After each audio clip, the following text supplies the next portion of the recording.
Well, my childhood was kind of trying, and I was mostly raised by a single mother, but my father was a very abusive and a very, very hardcore alcoholic and drug addict. Well, the effect that all that had on me was that I learned how to be very insecure, very young, and to never really feel at place anywhere. So growing up in a violent environment like that, that really made me feel unsafe and also extremely helpless, not being able to help, your own mother who was doing her best to just raise, two children by herself. Well, things came to a close with my father when he passed away when I was 21. He died of a heroin overdose, and that was kind of closure for me. But it taught me a lot about life and death, very, very early. My addictions started really early. It was kind of like a fish to water. That was a very exciting time for me when I found out that I was having a son. I just thought he was just going to be the kid that I could just completely show what it is to not grow up the way I did. He was going to know his dad, and I was going to be the exact opposite of mine. Early on, when I was with Derik's mother, we were together when he was born. We had a short relationship, and then she had wound up relapsing and going back in, getting back into her addictions. And then he was emergency removed from her care. Now, lucky for me, I wasn't living with her, and I was clean at the time. And he was taken into emergency foster care. They finally came to their conclusion, the state did, and found that I was the best possible option for him. And he has been with me ever since, and I have loved every minute of it.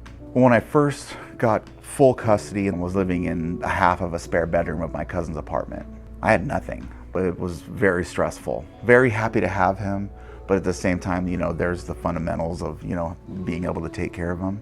He was really stressed, and so in turn, it stressed me out.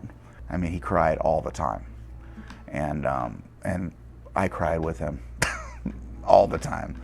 It was a really, really tough time because I didn't know what to do. But he gave me a really, really good reason to do good. A really good reason. If I didn't have family building blocks when I first got custody of my son in the very beginning, I would have felt a little more lost. Family building blocks didn't care about any of that. You had a past, so what? You have a son now. We're here to help you with that. But I needed family building blocks. It was very important for me to have someone believe in me. Everybody from the top on down here just kind of made me feel at home.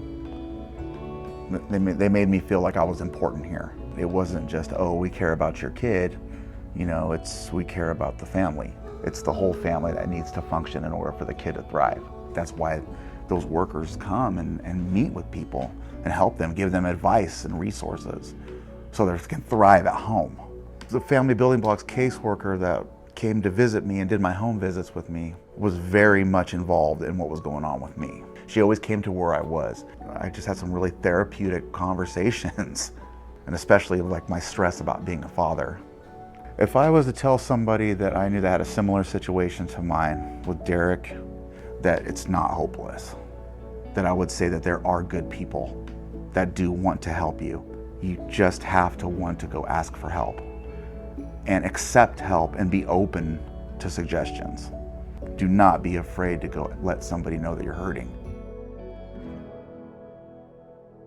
I'm grateful every day now for a lot of things. I've been with the same company for 14 years. I own my own home. I am doing great because I have been in recovery from alcohol.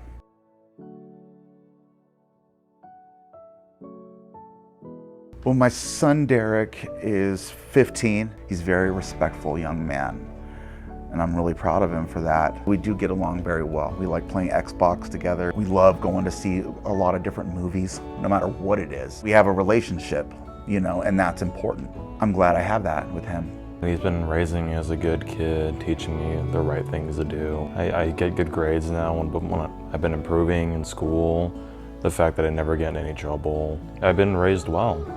As long as I've had him, is to show him something different than what I've been used to. I wanted to do that exact opposite of what I knew. So insecurity, you're secure. You know, I don't know if I feel loved. You're loved. The number one thing that I am proud of, that you come to Quintin Muldoon's home and it's safe.